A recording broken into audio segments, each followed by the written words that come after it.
افطاری کی بات کریں تو سوال پیدا ہوگا پھر ہمیں کچھ مشروبات تو ہونے چاہیے. تو میں وہ ایک شربت آپ کی بارگاہ میں رکھنا چاہتا ہوں جو رسول اللہ صلی اللہ علیہ وسلم کو بہت ہی پسند تھا.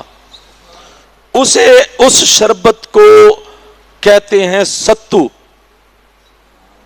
ستو پانی میں ڈالیں تو شربت بنتا ہے. ویسے آقا علیہ الصلوۃ والسلام کو بہت پسند تھا.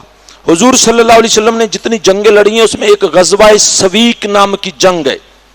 یہ غزوہ احد کے بعد ابو سفیان 200 بندوں کو لے کے مدینہ منورہ میں گیا اور پلاننگ یہ تھی کہ مقامی یہودیوں کو ساتھ ملا کے رات کو سوئے ہوئے مسلمانوں پہ حملہ کر کے انہیں ختم کر دیں.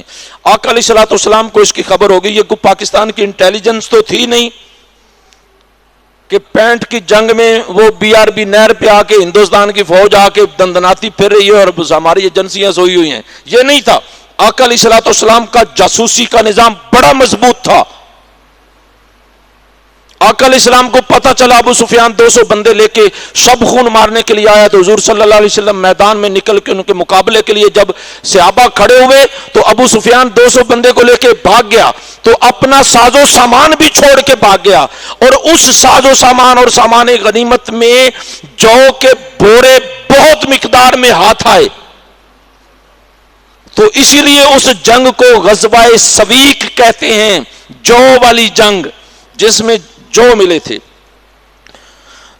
سوال پیدا ہوتا ہے آخر عرب والے لوگ جو کیوں استعمال کرتے تھے. چلیں میں ایک اور روایت پڑھ لوں پھر آپ کو سناتا ہوں. فتح خیبر کے بعد آقا علیہ السلام نے حضرت صفیہ کے ساتھ شادی فرمائی اور حضرت انس بن مالک کو حکم دیا کہ لوگوں کو ولیمے کی دعوت دو. تو ولیمے میں جو کھانا کھلایا گیا وہ بڑا کمال کا تھا. جو کا شربت تھا اور اس کے ساتھ کھجور تھی. بس دو ہی چیزیں تھیں. اور امام ترمذی امام ابن ماجہ فرماتے ہیں دعوت ولیمہ میں ستو اور کھجور تھے, اس کے علاوہ کچھ نہیں تھا. امام بخاری نے ایک حدیث لکھی ہے کہ ستو کھجور اور مکھن کا حلوہ بنا کے بھی دیا گیا لوگوں کو. افطاری نبوت میں جو کا ستو ہوتا ہی جو کا بنا ہوا ہے. یہ آپ کثرت سے استعمال فرماتے تھے.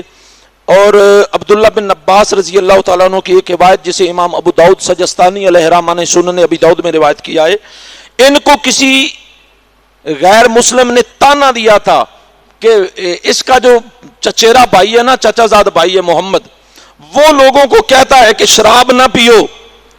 دوبارہ سنانا چاہتا ہوں, اگر اچھا لگے تو محبت سے سبحان اللہ کہیے گا. عبداللہ بن عباس حضور کے چچا کے بیٹے ہیں. ان کو کوئی بندہ تانا دیتا ہے کہ یہ جو عبداللہ بن مسعود ہے نا, ان کے چچا کا بھائی ہے جسے محمد کہتے ہیں, وہ لوگوں کو کہتا ہے شراب نہ پیا کرو. محمد کہتے ہیں شراب نہ پیا کرو. تو پھر کیا پیئیں؟ وہ کہتا محمد کہتے ہیں کہ شہد, ستو اور دودھ پیا کرو. تو یہ ستو کا استعمال امام بخاری, امام نسائی, امام ابو داؤد, ابن ماجہ, امام ترمذی, امام احمد بن حنبل نے 21 حدیثیں ستو کے استعمال کی نقل فرمائی ہیں.